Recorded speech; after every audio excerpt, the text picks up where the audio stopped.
వీడియోలోకి వెళ్ళే ముందు ఛానల్ని సబ్స్క్రైబ్ చేసుకోండి. సరదాగా కాసేపు భార్య భర్తల కామెడీ జోక్స్. భార్య: అయిపోయింది, నా జీవితం సర్వనాశనం అయిపోయింది, నా జీవితంలో సంకనాకిపోయింది. భర్త: ఇప్పుడు ఏమైందనే అలా అరుస్తున్నావు? భార్య: నా జీవితం సర్వనాశనమైంది, నా జీవితంలో ఏది జరగకూడదు అని అనుకున్నానో అదే జరిగింది. భర్త: ఒసేయ్ తిక్కల్దానా, అసలు ఏమైందో ఫస్ట్ చెప్పు, తర్వాత ఎంత ఏడుస్తావో ఏడు. భార్య: మీకు రెండో పెళ్ళంట కదా? భర్త: అవును, ఈ విషయం నీకు పెళ్ళికి ముందే చెప్పాను కదా, మర్చిపోయావా? భార్య: మీరు నాకు చెప్పలేదు, నాకు సెకండ్ హ్యాండ్ మొగుడు అన్నమాట, మీరు నాకు చెప్పలేదు. భర్త: ఒసేయ్ తింగరిదానా, నీకు పెళ్ళికి ముందు చెప్పాను కదా, నీకు రాణిలా చూసుకుంటాను అని. భార్య: రాణినా? రాణి ఎవరు?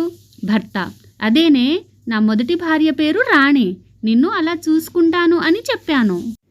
భార్య: సర్లే అండి, జరిగిందేదో జరిగిపోయింది, చెప్పండి, నేను మీ మొదటి భార్య రాణి కన్నా అందంగా ఉన్నానా లేనా? భర్త: ఏమే, నీ అందానికి ఏం తక్కువ లేదే, నువ్వు రాణి కన్నా చాలా అందంగా ఉంటావు. భార్య: లేదు లేదు, మీ మనసులో నుంచి వచ్చిన మాట ఇది కాదు, మీరేదో పైకి అలా అంటున్నారు.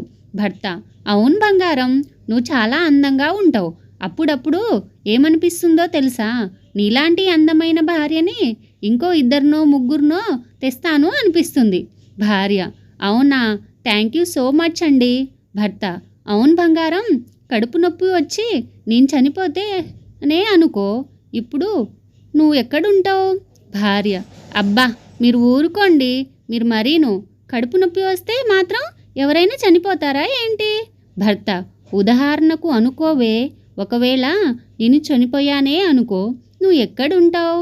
భార్య: ఏముంది, మా చెల్లి సునీత దగ్గర ఉంటాను. అవునండి, ఒకవేళ నేను సడన్గా తలనొప్పి వచ్చాను చనిపోయానే అనుకోండి, అప్పుడు మీరు ఎక్కడుంటారు? భర్త: అబ్బా ఊరుకో, అసలు నీకు తలే లేదు, తలనొప్పి ఎక్కడి నుంచి వస్తుంది? భార్య: అబ్బా ఉదాహరణకు అనుకోండి, మీరు ఎక్కడుంటారు? భర్త: ఏముంది, నేను కూడా మీ చెల్లెలు సునీత దగ్గరే ఉంటాను. Please subscribe my channel, like కొట్టండి, షేర్ చేయండి. Watching my video.